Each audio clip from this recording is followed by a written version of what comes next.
Play isn't avoidance. It's not childish or insignificant. It's strength and healing in lightness and joy. It's experiential learning, and that's wisdom.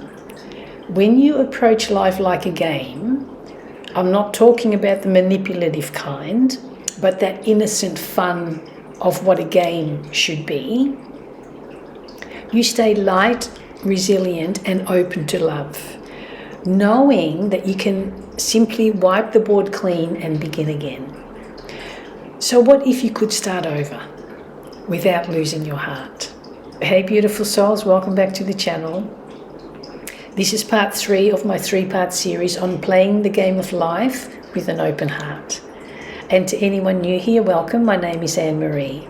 I help individuals find meaning and healing in their lives to reclaim their power and purpose after life dinged them up a little bit.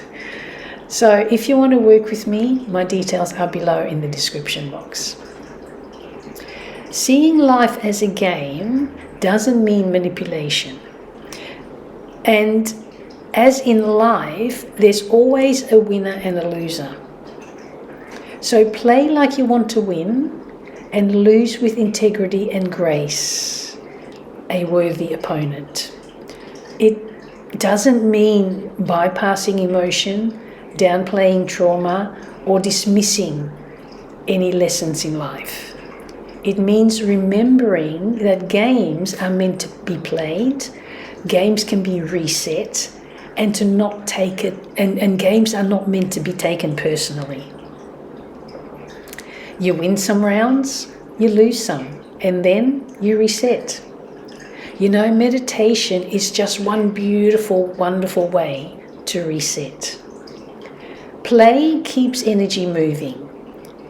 And this channel, this movement, Soul Unbroken movement, is all about forward movement. Play keeps curiosity alive. Soul Unbroken movement is all about staying curious. Play keeps the heart soft, even after hurt or disappointment.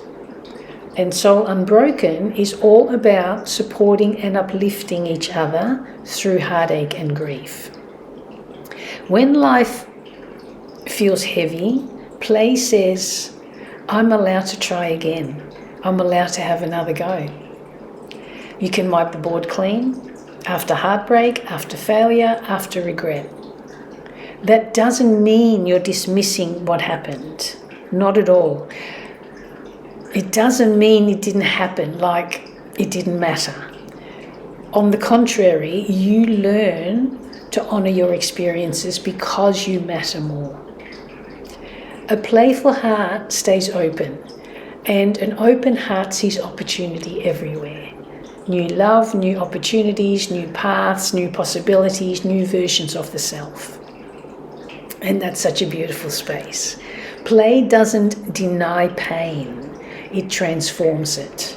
Providing I'm genuinely using play as a healing tool, not as a distraction or to make it look like I'm over something.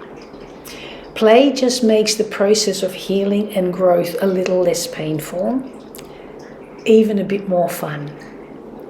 So, something to reflect on. You can ask yourself, where can I be lighter in my life? Where can I play instead of protect or force or judge or blame? Think how children forget. Why is it so easy for them? Because they are more present. Presence brings silence devoid of tension, allowing healing to naturally happen. Presence brings opportunity to readjust in life, to reset and to start again. Children don't hold grudges because they're present. So ask yourself, where can I begin again? Anywhere in your life that you feel that stagnancy or that emptiness or that blockage or that excess, reset the game. Wipe the board clean, take a breath, and simply start again. Life isn't asking you to be perfect. It's asking you to participate with an open mind and an open heart, allowing you to pick yourself up, to dust yourself off, and to simply take another step forward, to just keep going. So I hope you got some benefit of this from this series. And if this series resonated with you, please remember to like and subscribe or share it with someone who needs permission to start again. So until next time, as always, lots and lots of love from my heart to you.